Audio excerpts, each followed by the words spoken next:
Welcome back, everyone, to the first minute of the HCT Fall Championships. You have missed nothing. We've only just started as we're getting the first match underway. Just in case you've joined us very, very recently, it's going to be languagehacker versus BloodTrail, and I believe we are extremely close. Oh, I hope so. Extremely close to get going, but how's it going, Sal? It's going great. Yeah, unfortunately, there are just some technical issues. The monitors are struggling for the players. They're trying to switch them out. Obviously, we're not doing this because we just really like talking to each other.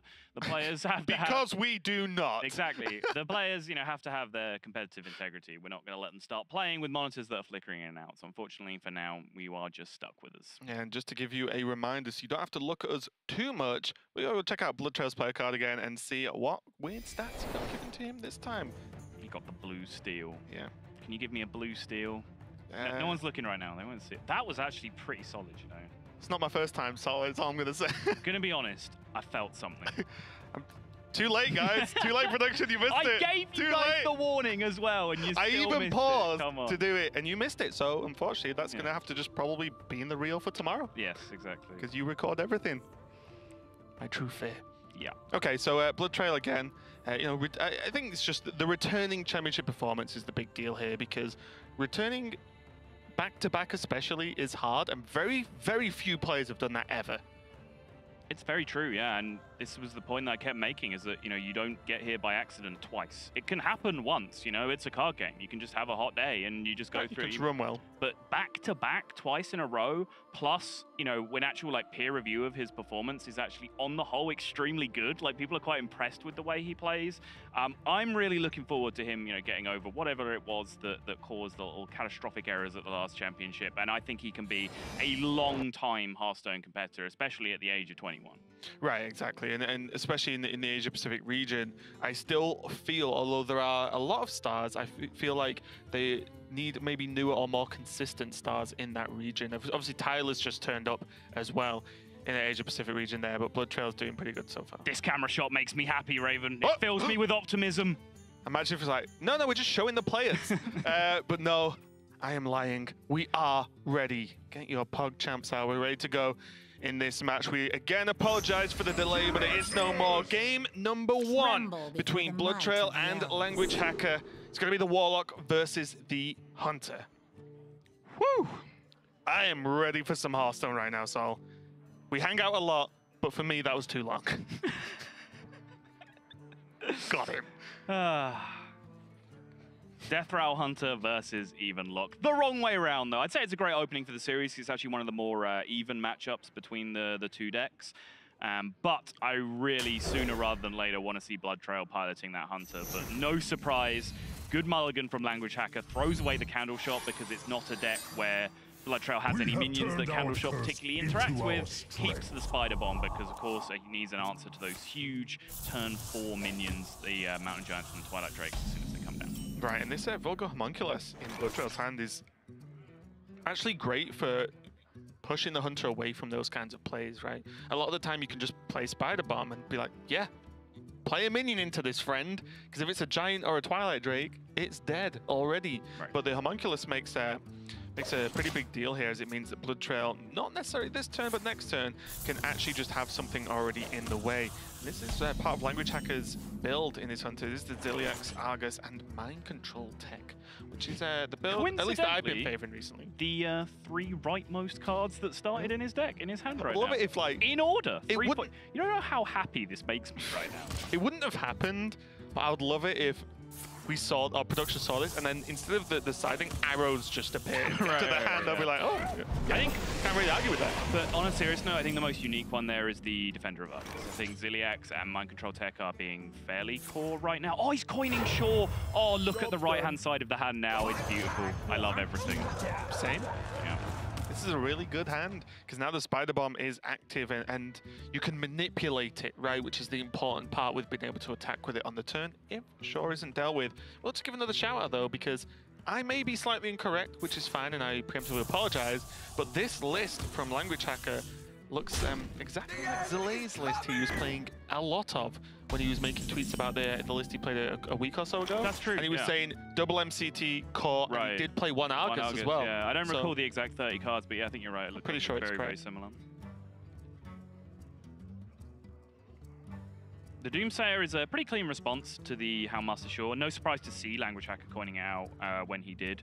Not just to make the right side of his hand very pleasing, but also because there wasn't really a good answer available, right? It's not like Spellstones have been massively upgraded yet to be able to just snipe them out. So Doomsayer behind a taunt was about the best response BloodTrail had. About the worst thing that languagehacker could expect to have to deal with. Does have a clean kill, though. If he wants to commit the resources in. I mean, I value Shore extremely highly, so I can't imagine not making this play to kill the Doomsayer and leave Shore onto the board.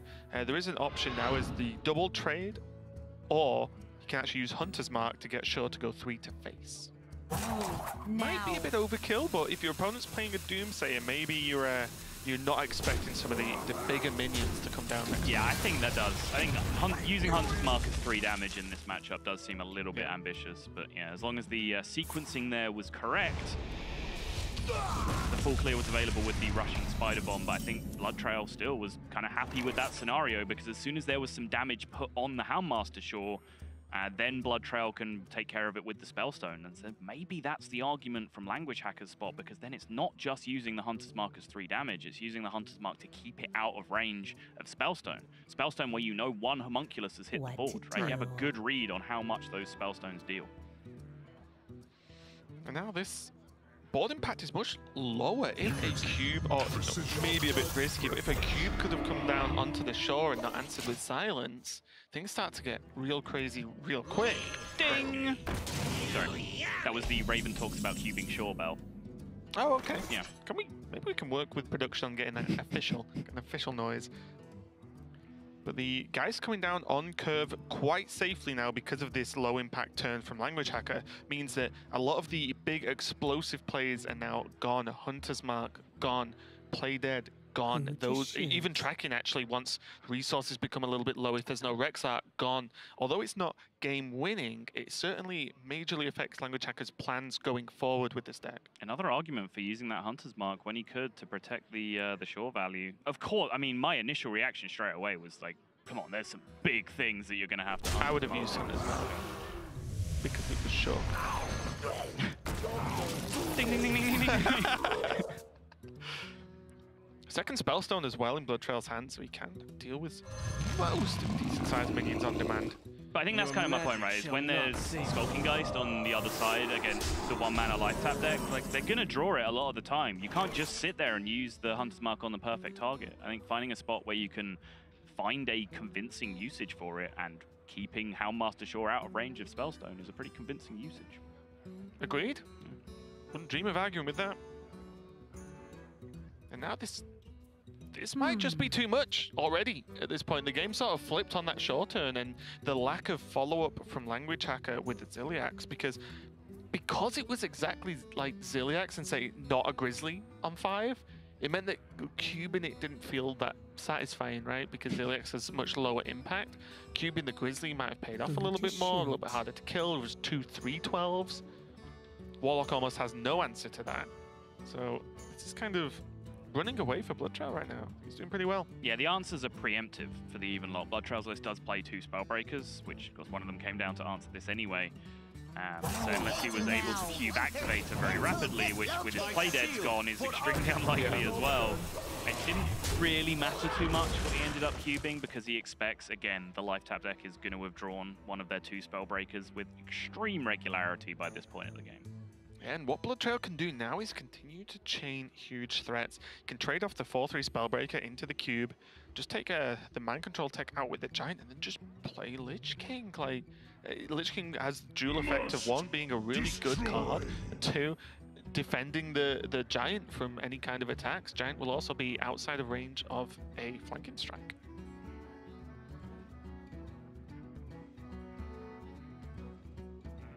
The Geist opens up so many more plays for the Warlock in this matchup. It does. It's kind of insane, right? And I'm wondering whether this is the Lich King turn, because yeah, there was Spellstone Shroom-Brewer and Hellfire Shroom-Brewer, both things that I was looking at. I was still assessing the Spellstone line as I got there, but I guess using Hellfire first, actually, now that that occurs to me, gives you more value out of your Spellstone later on. Now, BloodTrail even going to choose, maybe he wants to Demonic Project here, so he can potentially deny a Catharena from the opponent.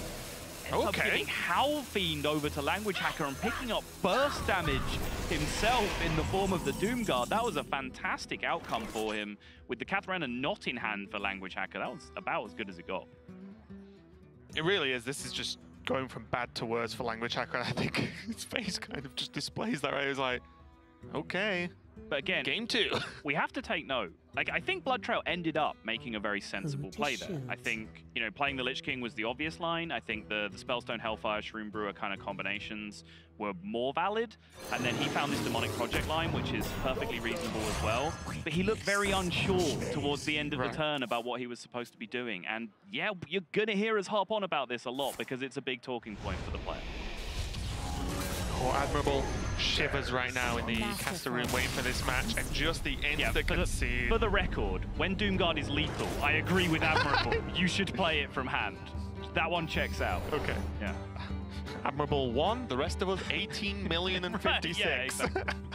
But Language Hacker just taking a loss pretty quickly there from BloodTrail. The pace of this game, or this series so far, has been pretty quick, but I do feel it was just that one turn could have looked very different for the rest of the game if the Houndmaster Show was more well defended. Yeah, I think it's absolutely something that Language Hacker will have to go and look back on, and we will be discussing as a potential turning point in this series if it does not go his way. But as I mentioned initially, that was one of the more even matchups. There are quite a few, 55 to 45 kind of matchups between these two lineups, but Death Rattle Hunter versus Even Lock is almost just a coin toss when it comes down. Right, a lot of it is just playing on that knife's edge, and there is always a point where the other player just cannot come back from. Right. Or a lot of the time, there isn't really great comeback mechanics unless you're playing, some of these different tech cards, like Twisted Nether, for example, would help, but not really getting the job done. So what does BloodTrail have left now, Sol? BloodTrail has his Shadowvok Shaman and the Death Rattle Hunter. Like, you should have been from that mirror instead of me. I was gonna say, I'm just subverting the form now. Just the ridiculous shaman pronunciations. Like that one, perfect. Oh, nonsense! Absolute silliness coming from Sol, which is a rare thing indeed. Let's move straight on to game number 2. BloodTrail on Sol's waiting. Let's go! All right. Versus the Taunt Druid. And I can already confirm he's learned everything that he needs to know about Death Rattle Hunter, because that is a Keleseth in the opening hand. He's put the hours in, he's grinded it out. He is a Death Rattle Hunter master now. Yes, as with any Keleseth deck. Oversold a little bit, maybe? I think it was okay, actually. I think it came off pretty well. But Language Hacker, also an exceptionally good Druid player with Wild Growth and Nourish in hand as well. And that ramp is probably, I would say, way more influential than the Keleseth in the Hunter deck. I'm trying to decide whether I want to take umbrage with that statement or not. I guess I'll let it slide. What to do? I mean, if you don't agree, I'm happy to discuss. I think way more influential, I think, might be overstating it. The double ramp in a Taunt Druid deck is more than Keleseth in Death Rattle. More, yes. Way more was how you put it. Well, if it was just way more. But yeah, that one's fine. Okay. We'll settle on that. Okay. Yeah. Deal. This Ironwood Golem is going to be a little bit frustrating as well for BloodTrail. Not because it's a threat in itself, but more it's an awkward amount of health to deal with. The Candle Shot does help a lot if there's an activate for this egg to just punch through it in one go. But in general, Ironwood Golem actually chews up all the little minions that Death Rattle Hunter has on the board a little bit earlier on. Right. There's a nice flanking strike here if he wants it, though. Yep, BloodTrail. Like I said, the Candle Shot really helps just make those numbers add up. As it often does. Nice and clean, keeping the pressure up, making sure he's pushing through some form of damage, while Language Hacker just spends his time ramping, and that exclamation from my co-commentator is because that is the second Sleepy Dragon drawn alongside a Primordial Drake, which is very much weakening the power of Language Hacker's eventual Dragon Hackers. One thing I'm very interested in is how BloodTrail, or most importantly, when BloodTrail uses Hunter's Mark, and on what. Because there are too many taunts and not enough Hunter's Marks in this deck. Even you could say that unless you cube the bombs. Same, right? Right. So the moment you use a Hunter's Mark for a kill, that kill has to be worth X damage, or worth the game almost a lot of the time. Agreed. And it's very easy to fall in the trap of, oh, Hunter's Mark, Candle Shot, face. It's like, well, does that actually do anything towards you winning the game? And it is very hard to judge. I do like this. I like cashing in the Spider Bomb's Death Rattle now as opposed to using the Hunter's Mark, because you have a 3-1 Spider Bomb on board at that point, which is very easy for Druid to deal with, and then drop another big minion. So the Hunter's Mark is the more universal answer for you right now. So even though using it there would have allowed BloodTrail to push 3 more damage, in the long term, using it there is probably more beneficial. And that's my point, right? If like, oh, does 3 damage actually win you this game? Probably not, right? So you may as well hold on and try and get something big. And we'll say as well, this is the tough decision point for Language Hacker. He can draw, he can open summons to pull out the another golem, or he could just play a Sleepy Dragon. We can see that the Hunter's Mark is there and does punish the initial Sleepy Dragon. It opens up a lot of damage. It's a big fat 4-12 for me every single day of the week. Well, also, worst case, it means your second one's normally safe if you have to. Just go Sleepy into Sleepy. The odds on them having both is a little bit rough. Ooh. Rexar has to be. His hand's so light on value right now. Not playable with the Mark this turn. No. Language Hacker looks upset with the Hunter's Mark, but he does have another 4-12 left to come down. Well, he does have armor gain, so it's not as if, oh, I've got my taunt, but he can keep pressing at 2 damage hero power. Like, Language Hacker can move out of range of lethal almost whenever he wants, and hello. How many dragons are we looking at? There is one more Primordial Drake left, yep. He has to do it. This is effectively the same thing. And there is Hydro as well. Yeah, most importantly, puts more stuff on the board, and then he already has Cube to proc Hadronox. Language Hacker trying to work out if there's any world where he needs to coin for 1 armor here, essentially. Is there any punish for using it, is my question. Does the coin at this point in the game change the game that much? If you're going to cube your Hadronox next turn, the game plays itself at this point, right? It's a fair point. I would always just say, you know what? Let's just get 1 extra armor. Why not on this one? That's it. There is that 1 remaining Primordial Drake. Oh! Hang on. There it is. It's just lethal, right? Doesn't have the hero power. Yeah, this is what the coin hero power ends up playing around, is the top deck 8/8 charge Devilsaur cleanly killing. Forgot to take into consideration that the Devilsaur was going to be buffed when I was considering lethal out off the top. Way more impactful than Ram. Thank you. It's filling in my punchline for me. Thank you. Years and years of synergy all leading up to that one moment. You took too long to get there for me, Sol. Yeah. 200 repelled. Does it? This push just doesn't matter though, right? I mean, it matters. It's always a thing. Things are things. There's so much armor. Yeah, the Hadronox combined with the armor and the fact they're both playable this turn is enormous. And combined with the fact that the Charged Devilsaur can be dealt with, something that I was talking about in our lead-in to this matchup, which is no great surprise because I talked about all the things in the world in the lead-in to this match, is that he can kill the Devilsaur on board with little effort, which you have to do. You can't just leave a Devilsaur hanging around, even against a 1-card hunter. Wait, how's he killing the Devilsaur? Am I being silly? Are you cubing and branching past this turn? Yes. Cube plus armor and then plus attack. Oh, you're going +1 attack? Okay. Yeah. Because you don't need to, you just need to get out of range of the hero power, right? You've got an enormous taunt wall that's not being pushed through. Just double checking. Yeah. In case I was missing something that didn't involve that play, that's all. But the attacks were a little bit awkward without that plus attack. The attacks didn't really add up very well. The plus attack is necessary, and I guess I should have clarified it. This also gives you the option of just, using your Hadronox and not using the cube. I don't really see any merit in that. Right. Yep, Language Hacker going to take the line. And then seven's just plenty in this situation when you have that much of a taunt wall in front of you. Yeah, and even these slow and steady taunts have really just put paid to this game for Language Hacker, unless BloodTrail discovers perfect beasts at this point. And by perfect beasts, I mean a whole lot of poison, and a whole lot of AoE, and maybe a bit of both. A whole lot of Hydra. A whole lot of Bloatbat. No? No. Okay. I'm not with you on that one.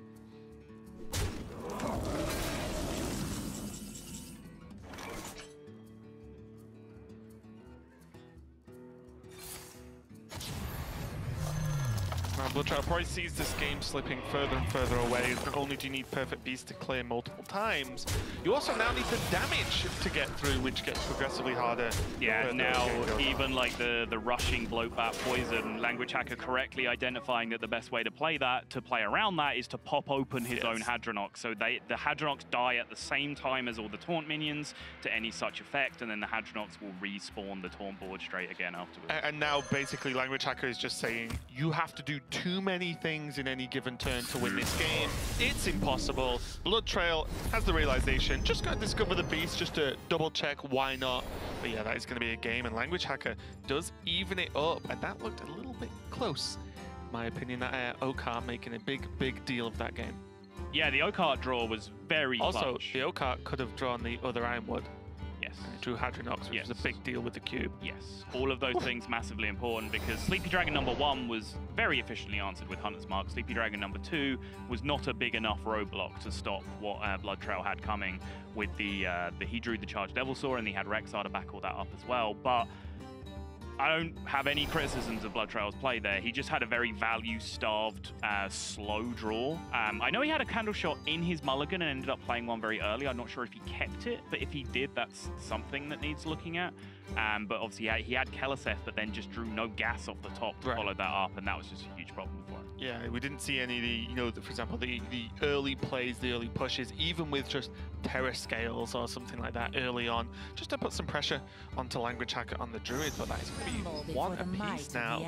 We are playing at breakneck speed, so both players go straight into the next game. It's going to be Hunter versus Hunter Mirror, although the decks are ever so slightly different, as we mentioned a little bit earlier. BloodTrail keeping Katharina, big fan. Languagehacker mulliganing into the Prince Keleseth, also a big fan. Is that better? Beautiful, perfect, no complaints. First time.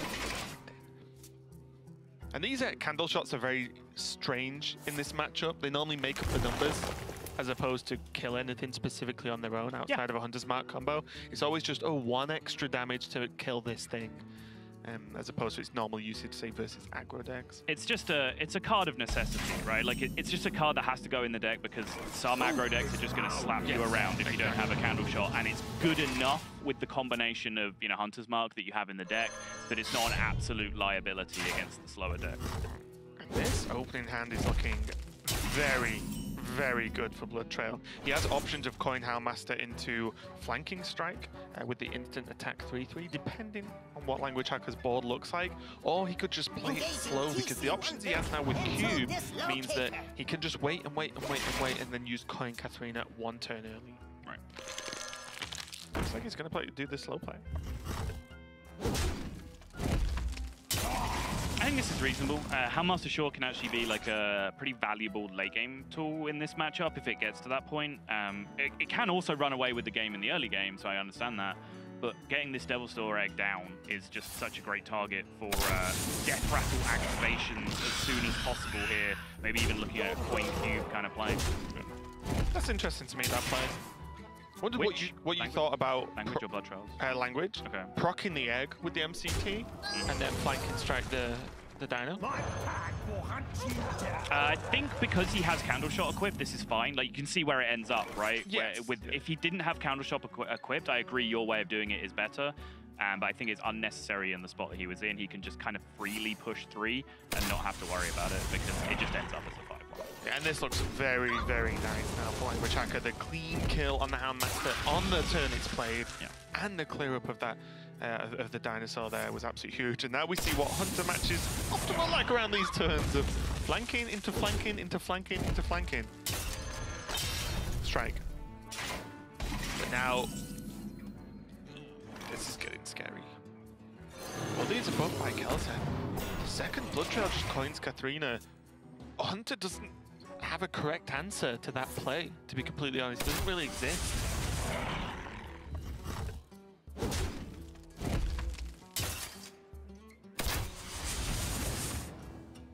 Yeah, languagehacker, even with the buffed minions, is going to find himself just struggling a little bit. Ziliax is a nice draw just for a bit of a tempo swing on this turn or wherever he wants to play it, but he can just, if he wants, keep on developing Witchwood Grizzlies.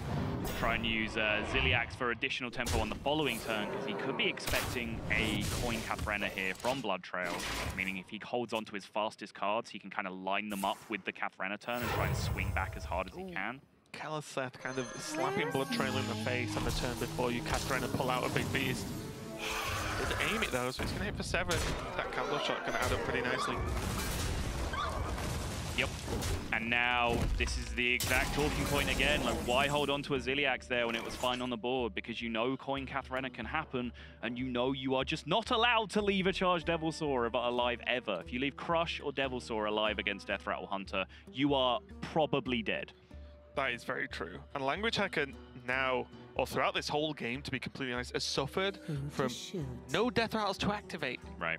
There have been cards that would have looked quite nice, mainly this Terror Scale, but it's all the stuff he's pulled is the defensive tools that you don't want to pull naturally outside of Ziliax. He's not being able to do anything, so now there are limited choices. Ziliax into the 7-3 to kill it off, and hope that Katharina has nothing left to pull. I don't know. Right. Because Katharina, the power of this card is that it cannot be dealt with by pretty much any class in one go. It just can't. And now all I want to see is Cube on Katharina. No activate makes that a little bit worse. I think we're actually very likely to see that. I think there's just enough value left to make it worth it. He gets a Grizzly here off the immediate activation, still has one more left after this, I believe, and then just 2 6/6s inside a 4/6. I was just going to say, I've won many a game by killing someone with like 4 Katharinas on the board because it's a 6/6. What kills that when you're duplicating them? Not a lot. And a shake of the head from languagehacker. He's just saying, well, yeah, I kind of have got nothing to do this game. And that's pretty much been the story. Rexar just for some extra salt in the wound, I think, from BloodTrail means that languagehacker now not only is thinking, how do I deal with this board, it's how do I deal with all of these zombies now? And that was actually the almost last window of hope for languagehacker, because he had Hunter's Mark for this taunt in hand and he had King Crush. And he was just poking away with those hero powers over the last couple of turns to the point where that combination might have been able to get the job done if he could stall out. And the fact that Grizzlies are torn is huge now, because you couldn't even, say, pop the cube, play MC Tech, and try and steal Katharina that then pulls something for hit. You know, you've got to consider these options when you play Mind Control Tech, but BloodTrail's just like, this is just a lot of damage. Oh, no, Crush isn't buffed. Okay, never mind. There's one off. I like the do-nothing play, though. Yeah, I mean, BloodTrail has no need to do anything at this point. He's winning the game at a cakewalk. See BloodTrail just quickly pet his little dinosaur over on the left-hand side there. Say, all right, Crush, buddy, we got this. Languagehacker's King Crush not going to be nearly as effective as this boy coming down to crush the game now. BloodTrail does get the monkey off his shoulder, does pick up a win with that Death Rattle Hunter, and now goes 1 game away from going through the winners matchup in this group. He definitely does, and I feel like for languagehacker there, he was kind of disarmed by his lack of synergy in his draws. Like, there was nothing to activate Death Rattles to. He just drew the Grizzlies to just play and see what happened. I think as well, the play at the very end there with his own crush was correct, even though to us it obviously looked like, well, you just dead. Yeah, it was a throwaway kind of play. He either gets traded into or he loses, yes, or he could win. So it was a display from languagehacker, but BloodTrail, yeah, just keeping it solid. And again, I'm behind you on that one. I do like the, I've got 3 dudes that you couldn't deal with last turn. Yes. They do enough damage. Why not do the same next turn and say, enjoy? Yeah, I think, he ticked a lot of boxes there. I liked the keeping Katharena. I liked the holding coin for Katharena, not getting baited by like a more accelerated Q play. The Shore usage, maybe you could go back and look at, but I think he was playing around Flanking Strike on the turn that he chose not to play it. Flanking Strike ended up happening anyway. It didn't really affect too much, but again, that was the big problematic deck for him last time we saw him in this very venue, and that was a much, much cleaner performance for him. Love to see it. Big deal for me. The Katharina keep was the impact there. And languagehacker, so we move on to game number 4.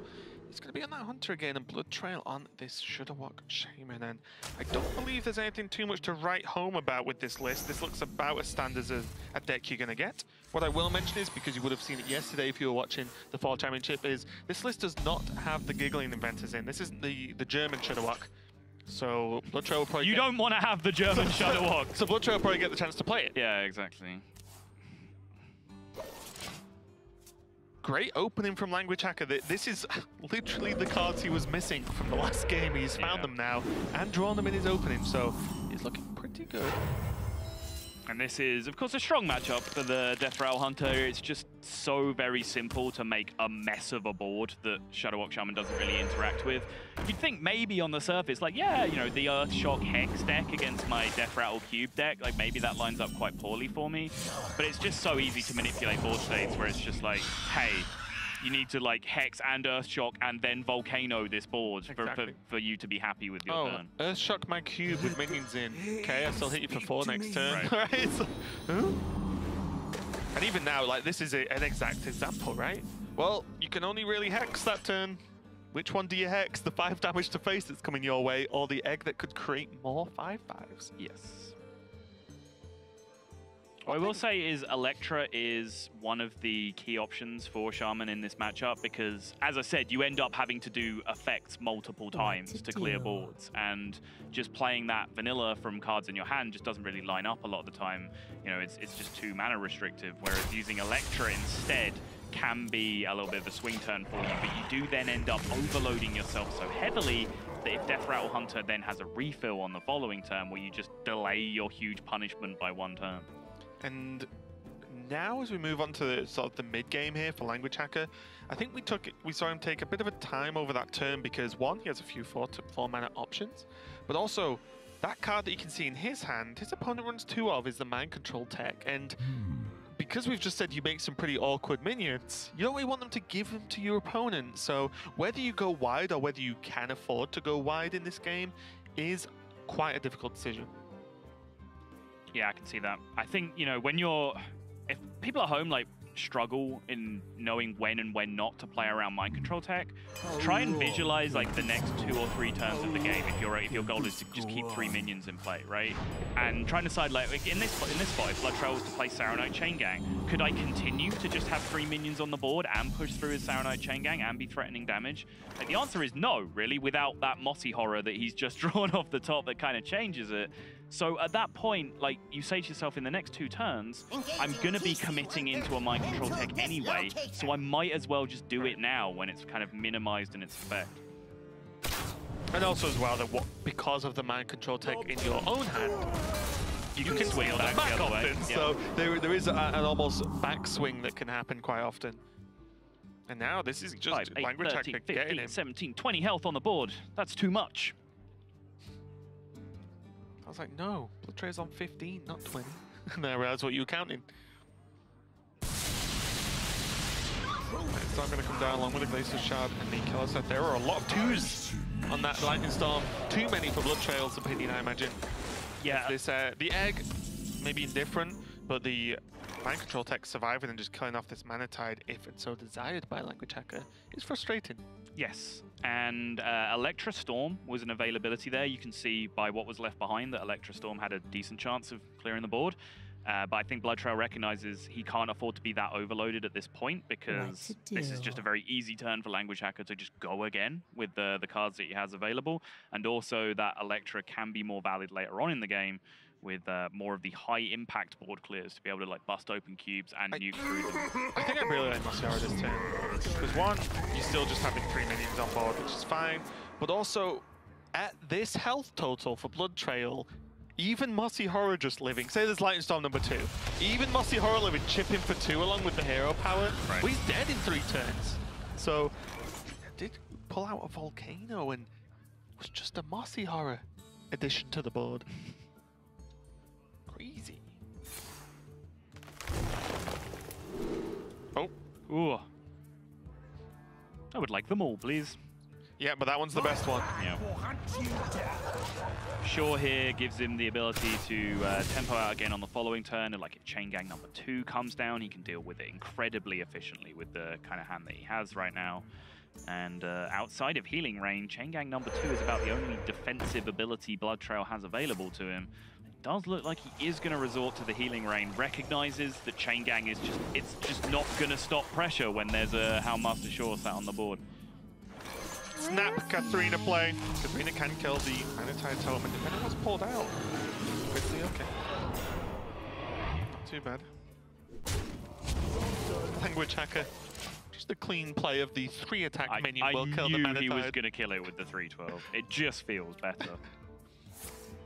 This is what I was talking about again, just to reiterate Katharina points is, okay, you've hexed Katharina, there's still a 312 on the board that you can double hex because you've drawn it, but this is just a percentage of the deck. It's not like, oh, if I kill Katharina, I win the game. It's like, no, there's everything else. Right. BloodTrail kind of out of options here. He is just going to have to drop the Chain Gang and hope that the Shaw doesn't cause too much chaos. But Language Hacker has pretty much all the chaos available to him right now. Would you like many Grizzlies against a deck that simply will never be able to kill them?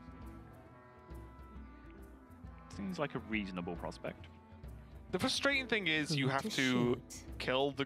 If you want to do it that way, you have to kill the Grizzly that can actually go face. Yes. Which is normally not what happens. You normally get to go face because Shaw gives you minions rush. Yes. Which I think is what Language Hacker is looking at here with the egg play instead. My argument is, do you need that 3 damage to face this turn? Does it make always need 3 damage to face? You know what I do for 3 damage to face? Nope. What? I don't know, ask Admirable. He always says it, and I've always wondered. But I never got around to asking him. Yeah, whenever he says that, he just gets ignored by TJ. Yeah. TJ probably just asks him a question back about snacks, and then the conversation continues. Lightning can Something I think even Electra can't dig BloodTrail out of right now. Because yeah, you go back to 4, but this is what I was meaning where does the 3 damage make a giant impact next turn is, I don't think it was particularly setting up lethal. And obviously this heal to 30 changed a few things, but there's still so much gas in Language Hacker's hand. I think the 3 damage was definitely worth a lot in that spot. Like, you had your opponent very low, you are still currently in Smork hero power form, and your opponent's already used 1 healing rain. So I think pushing damage there and setting up for like the directly lethal outcome is very valid. I think what like niggles at me a little bit is that the egg is just on the board. That's the frustration, right? It just takes up a spot on the board when that could be a Grizzly. Sure. And you've seen Volcano, you've seen Lightning Storm as well. And it just means you're just -1 slot, and now these frogs are actually a little bit annoying as well. Yeah. As there's no good way to clear them off. Is this where you cube your own frog? Are you referring to a certain well-played moment that is aired in the Gamer Sensei's Rusty pieces? Maybe, it's just a question. Because I'm pretty sure Stranglethorn Tiger's better in that play on that turn. I don't know. We can talk about it. Now. It's actually a little bit weird, isn't it? There's a lot of 0-attack minions on board. Yeah.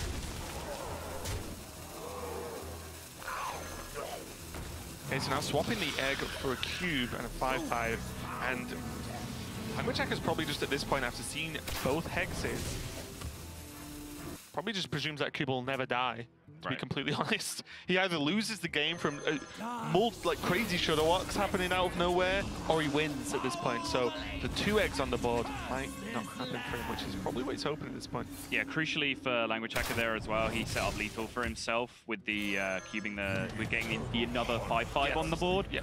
But BloodTrail still has options against that. His Life Drinker would have kept him alive, but I think Hagatha there is the best case scenario for BloodTrail, who's just about now found his way through the storm and is looking to actually take the game into his own circumstances here and say, okay, now I'm going to start playing Shadowwalk Shaman, and you're the one that's going to have to worry about me playing my wing condition. If he can get through this one board that he's facing down now, he might just be able to turn the corner, but the lack of healing rains can be a very big deal here. Yeah, and the worry now is the Zombies, I believe, is a... Earth Shock. Frost Shock. is a Stampeding Kodo with Wind Fury, because I think he took the young Dragonhawk to make that beast. So that is a 4-attack minion. Yeah, there you go. Where that can deal 8 damage on its own, and there are no hexes left. There are no Frost Shocks left.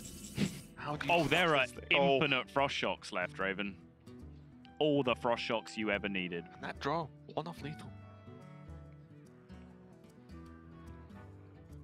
I like playing King Crush and hitting him in the face. Scared of mind control tech at all?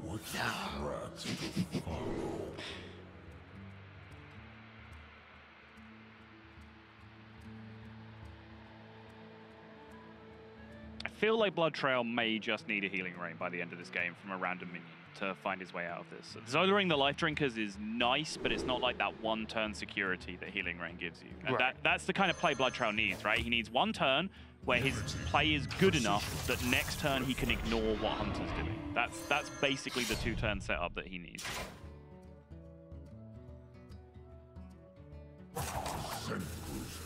Language Hacker just terrified of mind control tech here? Because that was a relatively weak turn considering he has a 6-mana fledgling to play. Right. I think he's also playing around Grumble a little bit, like he wants to remove minions from the board.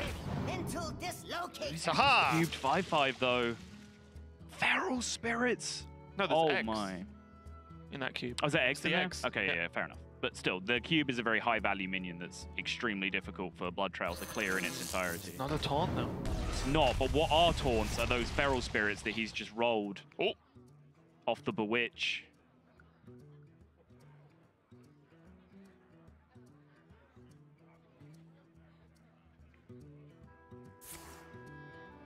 Takes care of the 5/1 as well. He's chipping away at this board state. Right. It's the committal to overload that's my question now. Because there's a chance that BloodTrail skips the Feral Spirits. Yeah, because killing the 5/1 there just does enough for him. Like, he's playing around King Crush already, and now double Feral Spirits.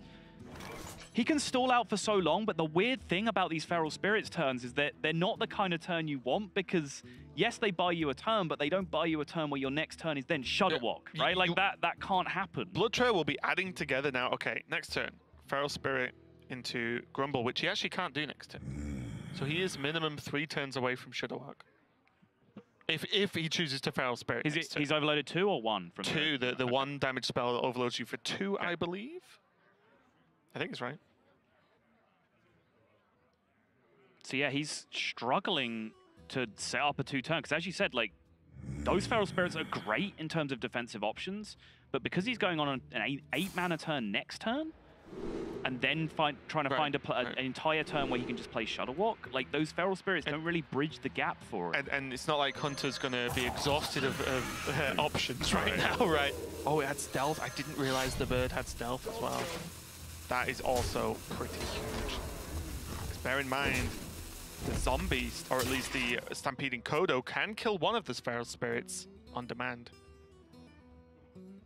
Glacial Shard's a huge pickup, because that's like a very high tempo option that he can use here. And the Bat's Lifesteal Rush. It's the crowd cheering for the robot. I'm not entirely sure what's happening, but okay. Are you ever? Went on this desk with me. Yeah, you're being dumb. That's usually what's going on. So it was a compliment. It's a fairly casual. Yeah, I guess so. Oh, yeah, All right. Aha! Self-owned. Jeez, damn. Ooh, stable evolution. 4 goes at the evolves right now.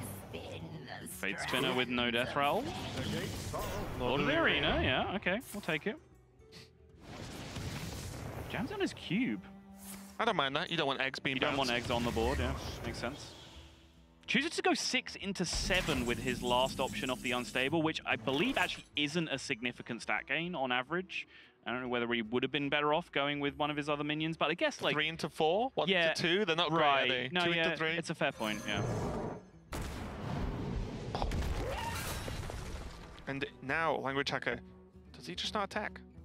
Does he? Okay, he's going for the 2-3. Going for the mind control tech as well. Gets the 4-1. Ah, that's what BloodTrail was doing. Playing around there. Just gave him a 4-1 instead of a fully healed me. Right, and actually, like, the fact that he landed on this Guardian of Kings is bizarrely very, very good for him because he then gets to grumble. And heals. Oh my, it's a battle cry, so Shudderwock will heal him up even more along with those life drinkers. That's crazy.